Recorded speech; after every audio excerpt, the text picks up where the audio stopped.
Ya, Asosiasi Industri Olefin, Aromatik dan Plastik Indonesia atau INAPLAS menyatakan naiknya harga minyak mentah dunia membuat harga bahan baku petrokimia melejit. Dengan naiknya harga bahan baku, biaya produksi pun ikut membengkak. Naiknya harga minyak mentah dunia membuat harga bahan baku petrokimia melejit. Kondisi ini diakui Asosiasi Industri Olefin, Aromatik dan Plastik Indonesia atau INAPLAS akan menekan industri petrokimia secara umum. Sekretaris Jenderal INAPLAS Fajar Budiono menjelaskan, bahan baku petrokimia utamanya dari minyak bumi yang saat ini harganya sudah naik 2 kali lipat dibandingkan sebelumnya. Pada 2019, harga minyak dunia di kisaran $60 per barel dan saat ini sudah menyentuh $120 per barel. Mengikuti volatilitas harga minyak mentah, harga bahan baku petrokimia pun ikut naik hingga 2 kali lipat dibandingkan kondisi normal. Dengan naiknya harga bahan baku, biaya produksi juga ikut membengkak sehingga Fajar mengatakan kalau harganya terus naik maka kerugian sudah di depan mata. Selain melejitnya harga bahan baku, INAPLAS mengungkapkan saat ini industri petrokimia juga merasakan oversupply polimer karena gudang petrokimia di Eropa mulai penuh akibat resesi sedangkan permintaan stagnan. Adapun China juga menerapkan zero COVID yang membuat permintaan turun, padahal Timur Tengah tidak berhenti memproduksi petrokimia. Berbagai sumber IDX Channel.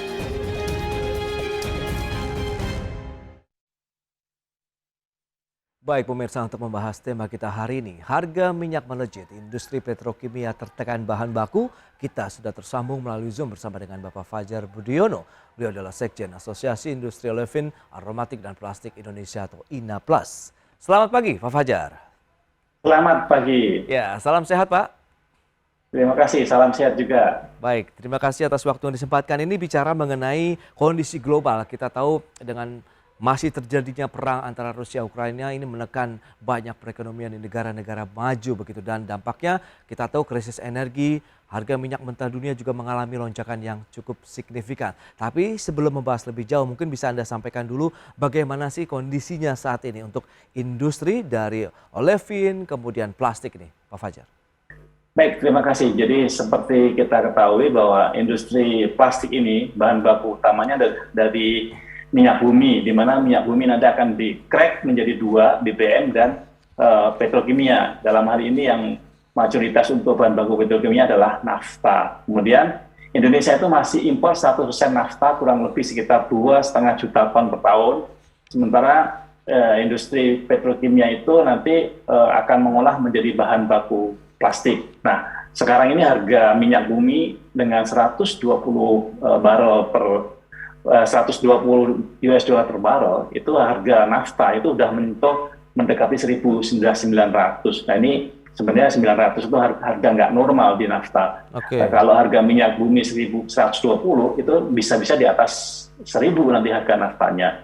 Nah dari nafta kemudian menjadi monomer, etilen dan propilin, itu sekarang sudah di level 1.100 sampai 1.200. Kemudian nanti bahan baku plastik jadi polipropilin, polyethylene dan lain-lainnya itu bisa di atas 1.350. Jadi marginnya makin tipis ini sekarang kita. Oke, itu dia. Berarti memang kenaikan dari harga bahan baku juga karena semuanya diimpor, Pak. Ini berapa persen prosentasinya? Jadi kalau untuk nafta sekarang ini kita 100% masih impor. Oke. Memang Indonesia punya nafta dari kilang-kilang Pertamina, cuman dari kilang-kilang Pertamina itu naftanya untuk fokus untuk BBM dulu. Baru beberapa RU di Indonesia yang punya Pertamina itu yang integrated ke petrokimia tapi belum banyak. Sehingga ini butuh waktu untuk sana. Baik, tapi kalau kita lihat dampak lebih luas begitu dengan kenaikan harga minyak mentah dunia, kemudian akhirnya ikut mengangkat dari bahan baku utama plastik sendiri, apa yang kita lihat dampak langsung terhadap industri INAPLAS-nya sendiri?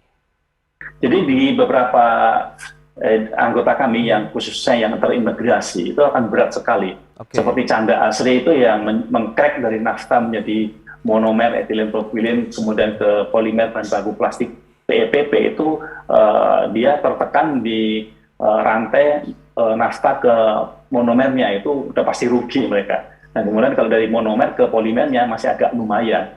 Jadi untuk industri petrokimia yang tidak stand alone, masih agak ada nafas. Cuman tinggal tunggu waktu ini soalnya, karena kan semuanya sudah mengalami penyesuaian. Jadi kalau normalnya itu harusnya harga polimer bahan baku plastik ada di 1.500 dengan kondisi harga minyak 120. Tapi ini belum bisa sampai ke arah sana. Bahkan cenderung turun. Karena apa? Karena demand sendiri juga masih turun karena Eropa ada krisis akibat perang juga. Oke, tadi yang untuk polimer sendiri kenaikan sampai dengan 1.500 ini lebih kepada untuk satuannya apa nih Pak?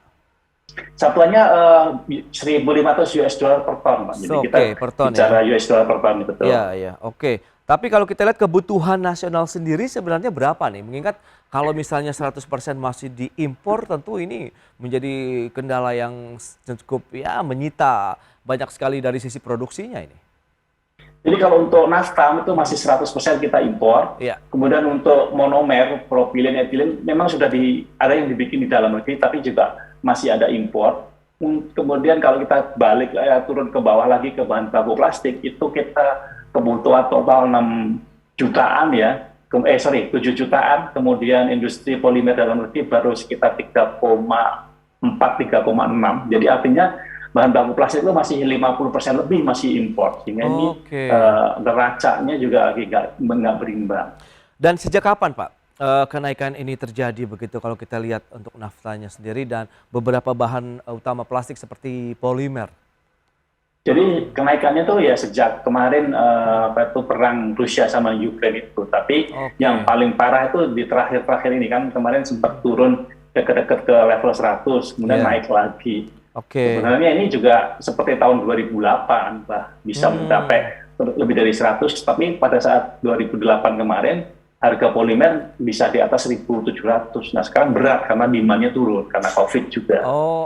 Sebenarnya kalaupun kebutuhannya dicukupi dengan demand ataupun konsumsi masyarakat, ini masih bisa diseimbangkan begitu Pak Fajar? Betul, jadi demand global yang turun. Kalau demand di Indonesia masih cukup stabil sebenarnya, karena kita sendiri secara demand dan konsumsi dalam negeri itu masih di bawah rata-rata dunia. Kita masih 24 kg per kapita per tahun. Kalau negara ASEAN sendiri itu Malaysia itu sudah 60, Singapura di atas 60, bahkan Filipina sudah di atas 40 kg per kapita per orang per tahun. Kita cuma hampir imbang dengan Vietnam saja. Sebenarnya demand kita masih tinggi untuk bahan baku plastik. Konsumsi bahan baku plastik di Indonesia masih cukup tinggi. Tapi kalau kita lihat dengan kebutuhan 7 juta ton, sementara stok yang tersedia hanya sekitar 3,4 sampai dengan 3,6 ton begitu. Ini per tahun begitu ya Pak Fajar ya? Betul, per tahun. Betul. Dan ini masih belum bisa dicukupi. Lantas strateginya kalau selama ini kita kan masih bisa impor, kemudian dengan kondisi saat ini apa yang dilakukan oleh teman-teman Inaplas juga? Jadi mulai sebelum krisis kemarin 2019 itu kita beberapa anggota sudah punya planning untuk investasi pabrik-pabrik baru guna mencukupi kebutuhan yang 50% impor tadi. Ada dari Chandra Asri akan membangun Chandra Asri 2, Lotte akan perluasan membangun naphtha cracker, kemudian Pertamina sendiri di bawah anak perusahaan dan joint venture dengan beberapa partner baik dari Rosneft, kemudian dari Taiwan dan lain-lain itu juga akan investasi. Kemudian Asahi Mas juga akan investasi, yang lainnya juga akan investasi. Total investasi itu kalau kita hitung sampai 2028 itu kira-kira sekitar 36 miliar US dollar. 36 miliar US dollar begitu, dan ini bertahap sampai dengan tahun 2028 mendatang begitu ya Pak Fajar? Betul, jadi tahun ini sudah ada yang mulai membuat DED-nya, detail engineering design-nya. Kita berharap nanti di tahun 2024 atau 2025 awal itu sudah ada yang berproduksi. Nanti menyusul 2026, 2027, dan yang terakhir di 2028 lah yang terakhir yang besarnya itu. Ya, memang kalau kita lihat dengan masa yang saat ini proses desain, sementara kondisi yang ada justru saat ini harus ada penanganan yang lebih cepat untuk memenuhi tadi kebutuhan bahan baku plastiknya begitu. Dan apakah selama ini memang benar-benar masih dari impor begitu andalan yang utama meskipun harganya naik Pak Fajar? Karena kan kita lihat 2025 baru mulai proses produksi ini. Jadi memang sampai 2027 kita masih impor masih cukup banyak. Jadi terutama dari ASEAN itu 50% dari ASEAN, kemudian 50%-nya nanti dari Middle East, Eropa, dan Amerika. Tapi dari non-ASEAN sendiri itu yang mayoritas import adalah dari Middle East, yaitu hampir 60% sendiri dari Middle East. Ya, Pak Fajar, ini menarik dengan kondisi yang ada begitu. Kalau kita lihat tadi dari sisi kebutuhan sebenarnya cukup tinggi 7 juta ton, sementara di dalam negeri produksinya hanya mencapai 3,4 sampai dengan 3,6 juta ton. Nah, ini bicara mengenai kebutuhan tadi untuk dalam negeri, lebih banyak importasi itu sebenarnya dari negara mana saja nih, Pak Fajar? Jadi import kita itu dari ASEAN itu 50%, sekitar hampir 1 juta lebih dari ASEAN. Kemudian ASEAN itu ada Malaysia, Singapura, Thailand, dan Vietnam. Kemudian sisanya yang non ASEAN itu paling besar adalah Middle East. Middle East itu ada Uni Emirat Arab, Arab Saudi, Kuwait. 3 ini yang paling banyak masuk ke Indonesia. Jadi kalau kita lihat bicara mengenai kemampuan, sebenarnya Indonesia ini apakah bisa disejajarkan begitu? Sementara beberapa negara tetangga saja ini kan menjadi supplier justru untuk bahan baku Indonesia yang kebutuhannya sangat besar begitu. Sebenarnya peluang ini kan harus ditangkap juga nih oleh teman-teman Inaplas maupun pemerintah sendiri yang harusnya bisa memberikan dukungan begitu nih Pak Fajar. Jadi sebenarnya Indonesia tahun 98 itu kita udah leading di ASEAN, kita bahkan terbesar di ASEAN. Cuman krisis, kemudian kita baru bisa bangkit di tahun 2018. Kemudian dari tahun 2018 baru kita bisa membuat planning untuk investasi.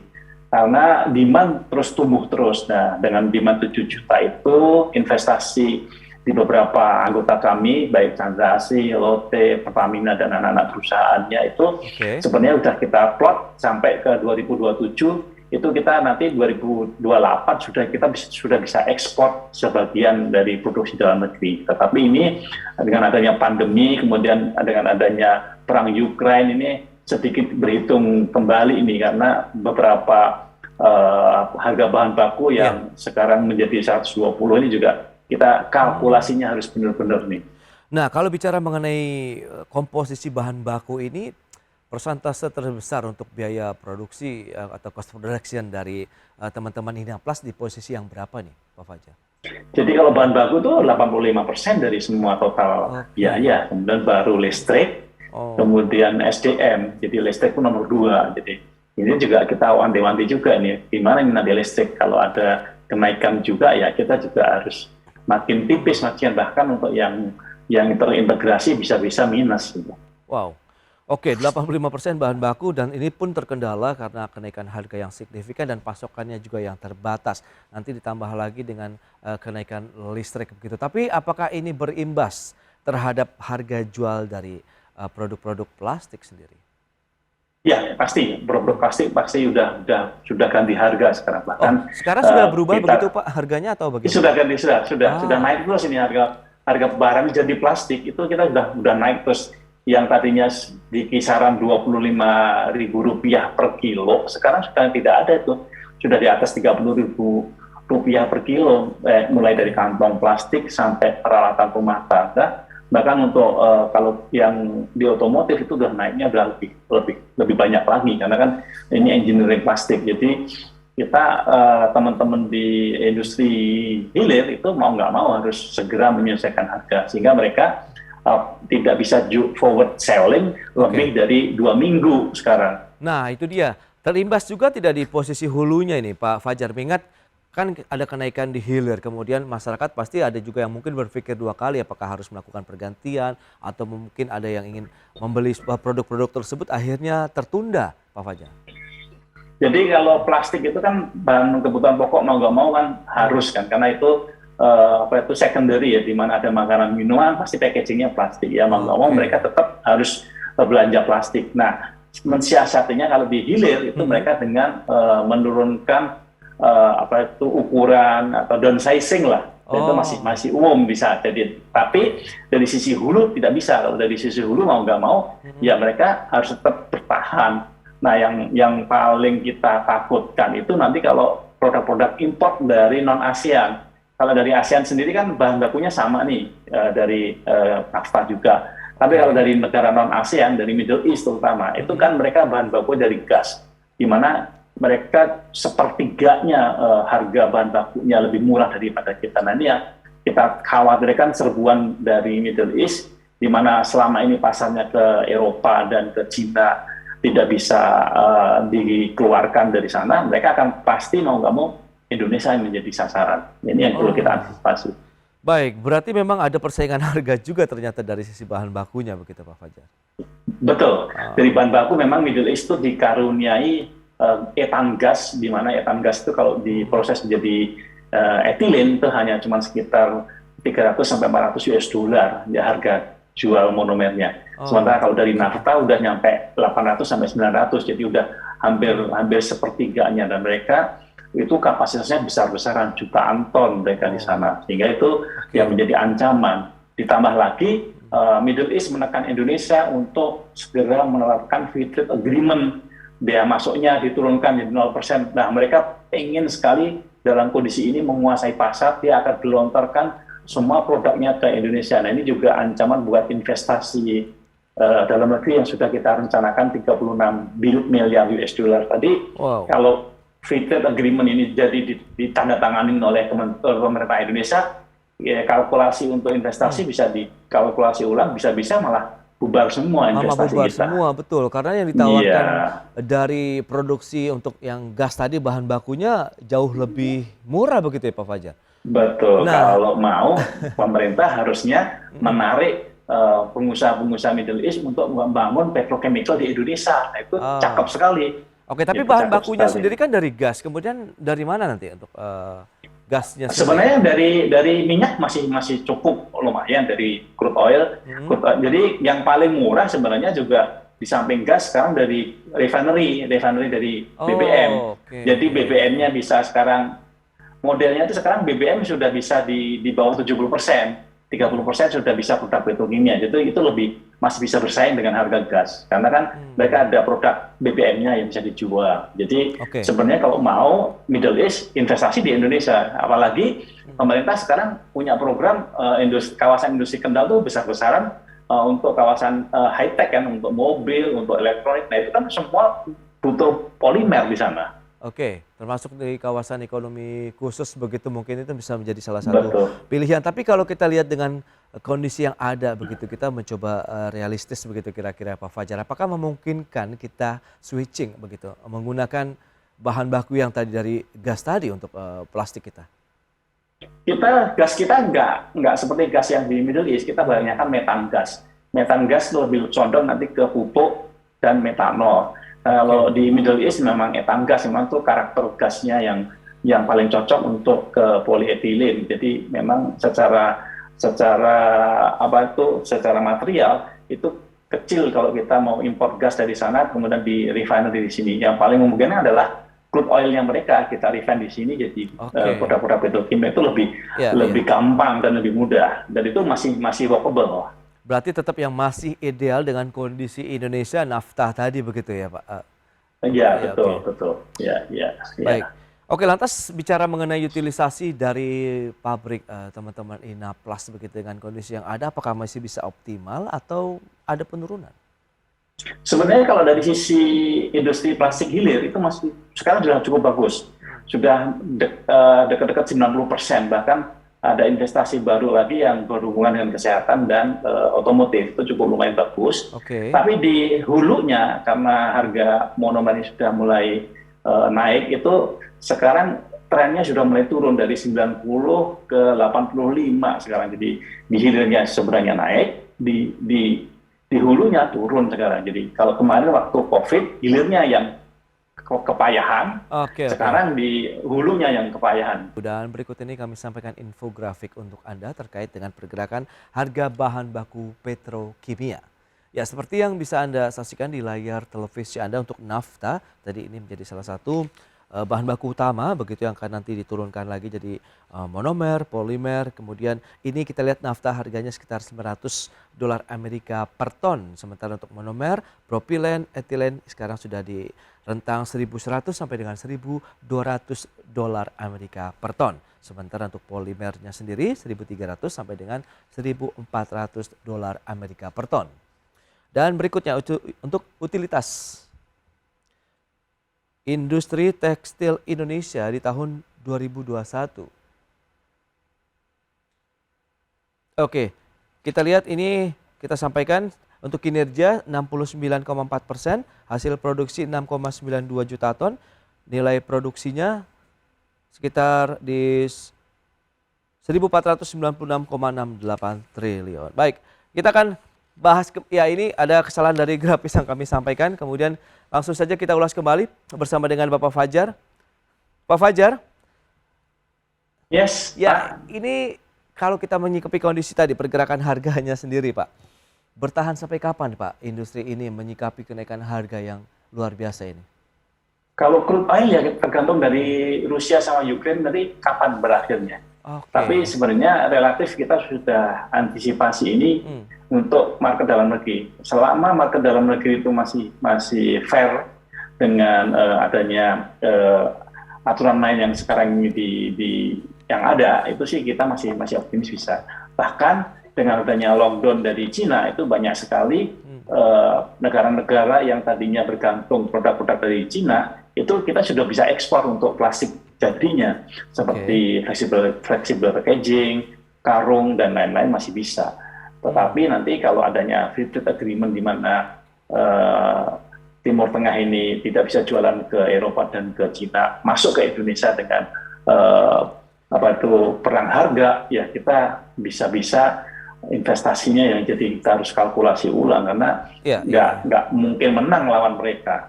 Betul, karena harganya cukup tinggi disparitas yang ditawarkan dari produk-produk Timur Tengah tadi. Sementara kita sudah menyusun rencana pembangunan untuk investasinya sendiri begitu sampai dengan tahun 2028 begitu Pak Fajar. Nah, lantas strategi dari Inaplas sendiri bagaimana begitu menghadapi persaingan yang nantinya makin ketat, kemudian sementara di sisi lain harga bahan baku yang notabene tadi 85% dari biaya produksi ini juga masih menghantui.